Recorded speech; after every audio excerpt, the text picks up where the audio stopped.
ne s'agit pas pour nous de venir prendre ce qui s'est fait ici pour aller les transposer sur nous, mais c'est d'avoir les idées.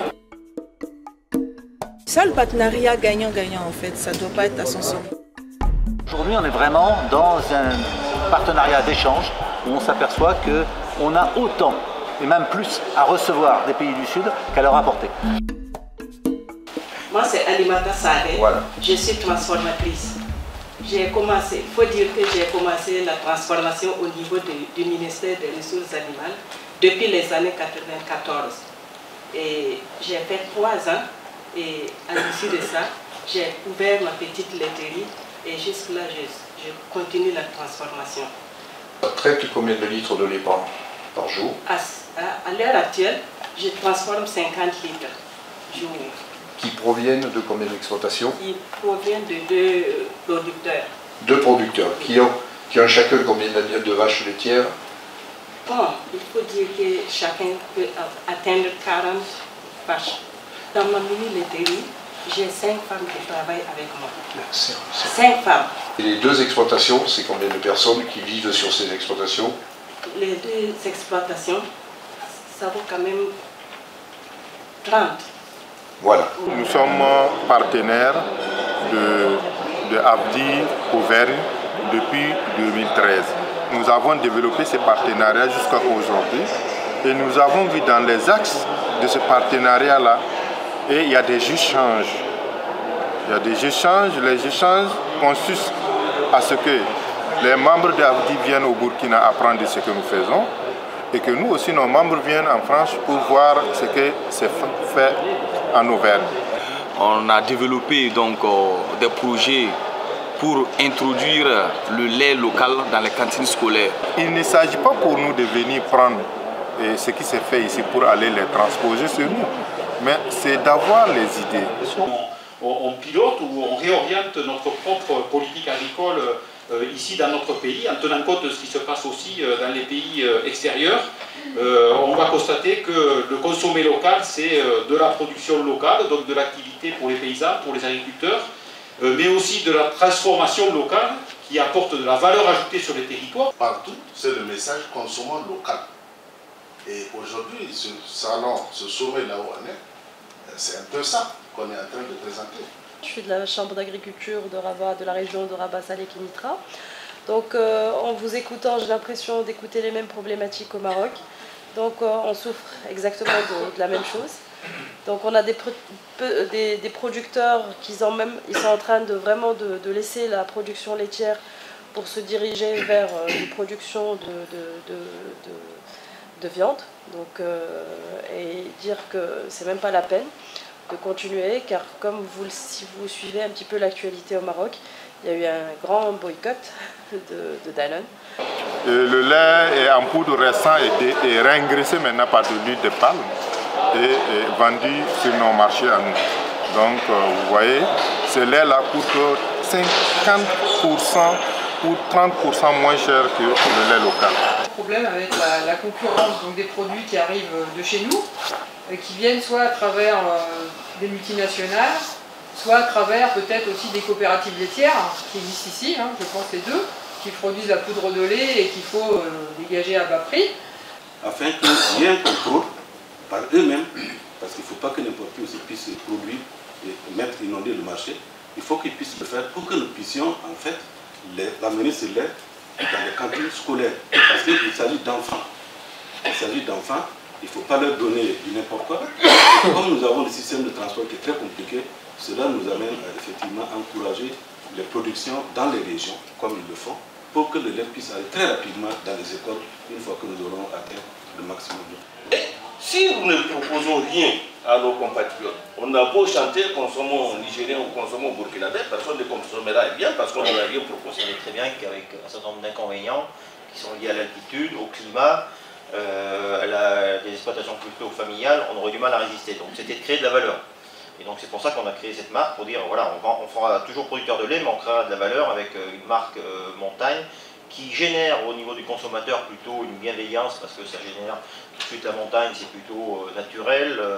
On a plus de 70% d'alimentation qui est effectuée à partir de l'herbe sur les exploitations. C'est vrai que nos producteurs, les petits producteurs, ils ont du mal. Donc c'est ces grandes sociétés qui prennent un petit peu, qui font le, comment dire, ils font le beau et mauvais temps pour les producteurs. Tout à l'heure, dans le secteur laitier, dans le massif de Sancy, à une demi-heure d'ici, dans la montagne. Donc là, vous avez une photo aérienne du lieu. Et je voulais juste montrer à travers ça, non seulement l'exploitation, mais la partie différence d'altitude. L'exploitation est située dans un territoire difficile, qui est essentiellement un pays naturel. Des exploitations de taille familiale, même sur la caractérisation du lait, on voit qu'on a des éléments scientifiques avec du lait qui est produit à plus d'herbe, donc il y a des oméga 3 un peu plus enrichis naturellement, donc un certain nombre d'éléments qui sont favorables. Aujourd'hui, l'exploitation, c'est 90 vaches laitières, c'est une quinzaine de personnes qui vivent dessus, et c'est la transformation à la ferme, 2 fois par jour. L'activité agricole reste présente, elle se développe, elle crée de l'économie, et donc il y a tout un écosystème qui peut se mettre en place. Donc. Et un affinage, une commercialisation directement par la terre. Le problème qui se pose, c'est que,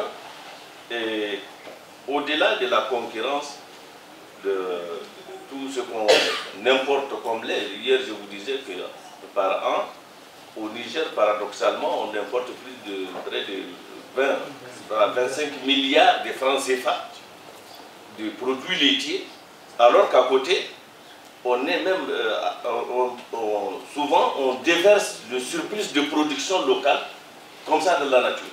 Donc c'est complètement absurde.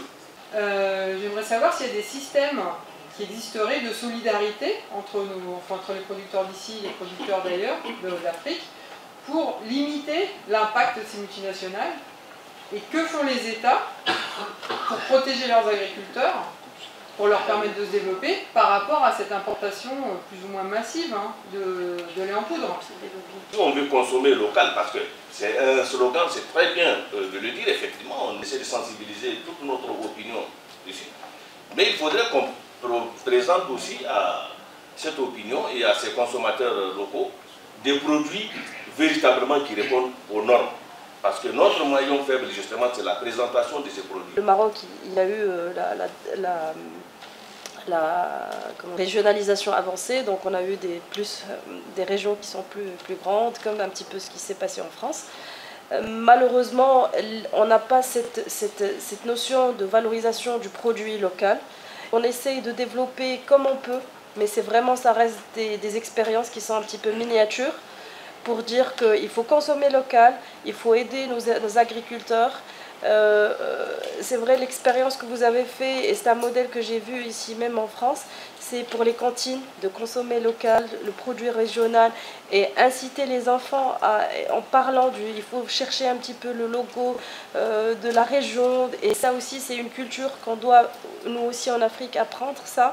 Il n'y a pas seulement que le problème d'emballage, c'est que il y a des aspects d'hygiène, il y a des aspects comment dirais-je, de normalisation auxquels nous ne répondons pas souvent. Et donc c'est pour ça que nous avons, nous au titre de la délégation du budget, visité un certain nombre de stands spécialisés dans des domaines bien précis et que j'ai partagé d'ailleurs avec mon homologue du Burkina, pour nous aider justement à normaliser également nos produits de façon à ce qu'ils soient véritablement compétitifs.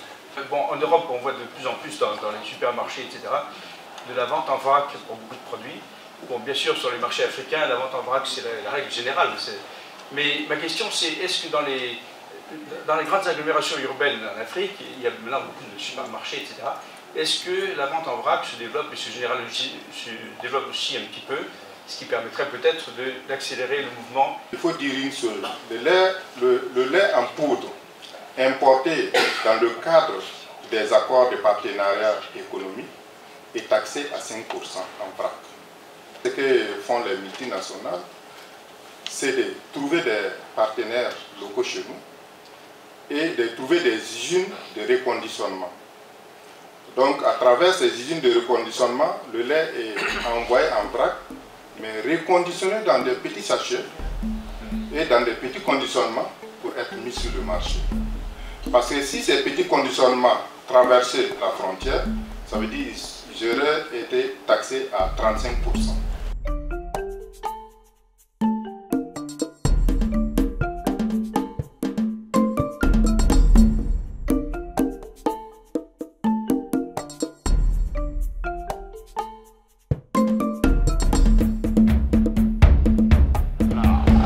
produits carnés, c'est les seuls produits qu'on n'importe pas pour le moment. Et il faut défendre au maximum donc, nos producteurs. Et je vous souhaite bon courage et j'espère qu'au niveau africain, on arrive un petit peu à défendre nos producteurs et défendre notre agriculteur régional.